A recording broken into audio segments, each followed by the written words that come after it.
मेरा नाम सुमन वैद्य है। मैं 96 में पास आउट हुआ था नेशनल स्कूल ड्रामा से। उसके बाद मैं रेपेट्री में रहा 6 साल ए ग्रेड एक्टर के तौर पे। अभी मैं एनएसडी के साथ एसोसिएटेड हूँ, जुड़ा हुआ हूँ, वहाँ काम कर रहा हूँ, थिएटर प्रायोरिटी, और साथ में मैं वार्डनशिप भी कर रहा हूँ। तो मैं 6 साल नेशनल स्कॉट ड्रामा रेपेट्री कंपनी में रहा ए ग्रेड एक्टर के तौर पे। अभी मैं बाहर ये अक्स थिएटर ग्रुप के साथ काम कर रहा हूँ। सुरेश भारद्वाज जी इस नाटक के डायरेक्टर हैं, और अक्स थिएटर ग्रुप के मेन उन्हीं का ग्रुप है बेसिकली ये। और यहाँ नाटक करने में बहुत मज़ा आया। मतलब मैंने देश के कई जगहों पे हम लोग ये नाटक कर चुके हैं, लेकिन यहाँ का रिस्पांस इतना यूनिक था, इतना सटीक यहाँ का रिस्पांस हम लोगों को मिला है। आज एक एक डायलॉग्स पब्लिक समझ रही थी, और जो रिस्पांस दे रही थी। सवाल तालियों का नहीं है, तालियां हम लोगों को हर जगह मिलती हैं जी, लेकिन यहाँ पर जो रिस्पांस मिला है पब्लिक के मुंह से, जो आह निकल रही थी, जो साउंड्स आ रहे थे, मतलब ध्यान ज़्यादा अच्छा था उनका। हाँ, ध्यान ज़्यादा अच्छा था नाटक को समझने की, क्योंकि शुरू के 2-3 सीन तक तो ये आप भी मानेंगे एक अलग तरीके की रिलेशनशिप को लेकर ये नाटक है।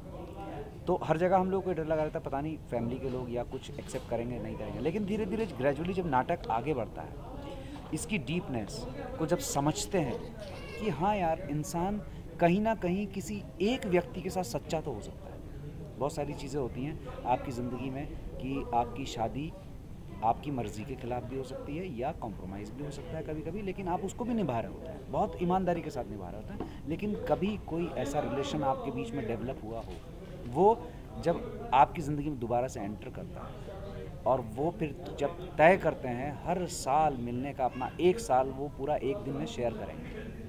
That was the beauty of this play. आपका अभिनय का सफ़र कैसे शुरू हुआ बचपन से?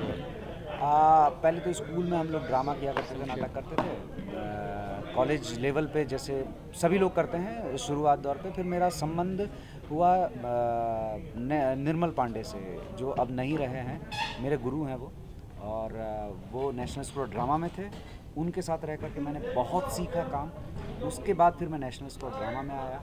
नेशनल स्कूल ड्रामा में के बाद मुझे पंकज कपूर के साथ काम करने का मौका मिला। 3 साल मैंने उनके साथ काम किया, और अभिनय की गूढ़ताएं मैंने उनके साथ सीखी।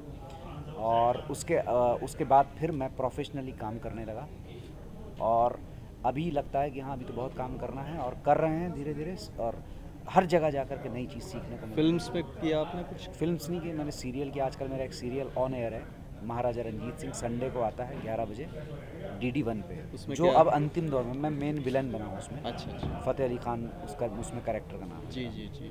उसका एक डायलॉग बोलेंगे?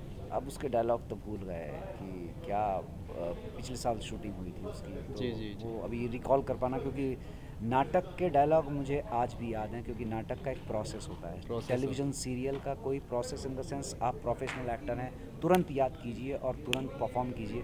तुरंत याद करी हुई, तुरंत परफॉर्म करी हुई चीज़ याद नहीं रहती। जी। एक समय के बाद आप उसको वॉश आउट कर देते हैं। बट थिएटर याद रह जाता है, क्योंकि थिएटर में इतनी प्रैक्टिस होती है, आप जीते हैं कैरेक्टर को, एक जर्नी है कैरेक्टर की। थिएटर ने आपको क्या दिया?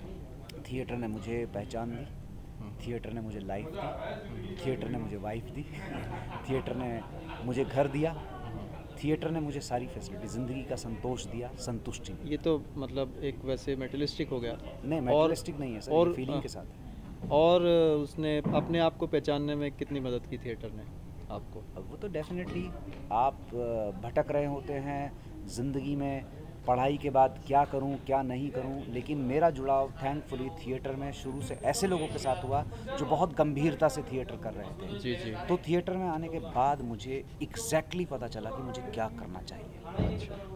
थिएटर ने ही मुझे डिसाइड किया कि ये जो हॉबी है, ये तुम्हारा प्रोफेशन यही बनेगा बॉस। जी। उसके प्रति मेरे अंदर पैशन जागा जी, और मैंने उसको अपना लिया। जी। मैंने उसको त्यागा नहीं, मैं उसको अपनाता चला गया, और आज मुझे थिएटर से रोटी मिलती है। लेकिन शुरू में तो रोटी की दिक्कत आई होगी?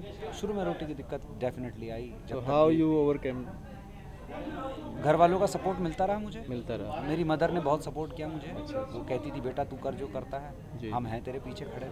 जी। तो इसलिए बहुत ज़्यादा कष्ट नहीं हुआ। कष्ट तो इन द सेंस काम को लेकर के सोसाइटी के अंदर एज एन एक्टर अपने आप को प्रदर्शित करने में हुआ। जी जी। लेकिन काम करते करते, जैसे मैंने बताया, पंकज कपूर के साथ मैंने काम किया, रंजीत कपूर के साथ मैंने बहुत सारे नाटक किए, तो रंजीत कपूर ने मेरी एक तरीके से पहचान बनवाई एज एन एक्टर। उन्होंने रोल देने शुरू किए तो लोगों को पता चला कि हाँ यार, इसके अंदर भी एक कलाकार है, इसको देखा जाए, लोगों ने पसंद करना शुरू किया। तो रंजीत कपूर मेरे मतलब इन द सेंस थिएटर के गॉडफादर वही है।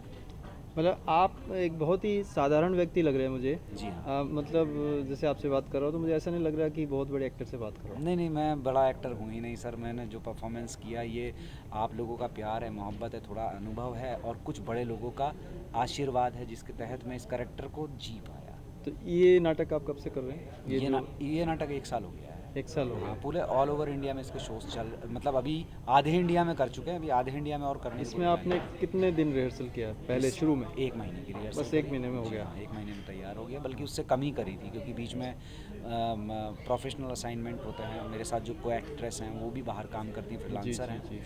तो 1 या 2 घंटे से ज़्यादा हम लोग कभी भी काम नहीं कर पाए। लेकिन चूंकि हम लोग प्रोफेशनल एक्टर, जो सुरेश भारद्वाज जी ने हम लोगों को कास्ट इसीलिए किया, प्रोफेशनल एक्टर हैं, अपना काम ज़्यादा करेंगे, जी जी। तो उसके तहत फिर हम लोग करते रहे और नाटक बहुत अच्छे से तैयार हो गया। ऑडियंस को आप क्या संदेश देना चाहेंगे? ऑडियंस नाटक देखने के लिए वो क्यों आए आपके पास?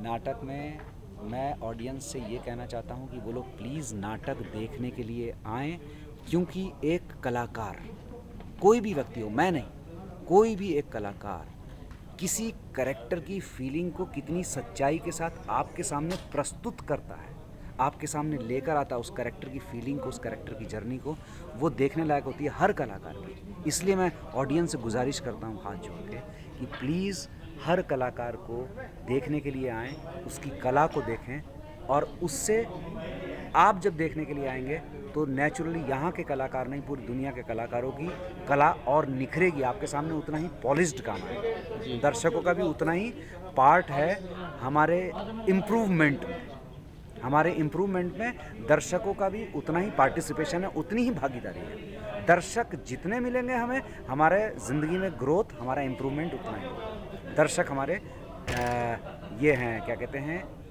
अध्यापक कहना चाहिए एक तरीके से, क्योंकि दर्शकों से जो फीडबैक मिलता है उसको हम लोग लेते हैं और फिर उसको ठीक करते हैं, और उसके तहत ही हम लोग चलने की कोशिश करते हैं। बहुत अच्छा लगा, और आशा है कि जो चिराग आप लेके चल रहे हैं जी, वो जलता रहे और उसकी रोशनी बढ़ती रहे। जी शुक्रिया, बहुत बहुत धन्यवाद। ये दुआ हम दिल से स्वीकार करते हैं, और आप लोगों का बहुत बहुत धन्यवाद। आप लोगों ने बहुत अच्छा आयोजन किया है, और बहुत अच्छा थिएटर को यहाँ पर जिस तरीके से आप लोगों ने माहौल बनाया है ऑडियंस के बीच में, बहुत कम शहरों में ऐसा देखने को मिला है। मैं रियली बता रहा हूँ, बहुत कम शहरों में। ये आप लोगों की मेहनत है, और आप लोगों को बहुत हेड्स ऑफ है, सलाम है सर। धन्यवाद।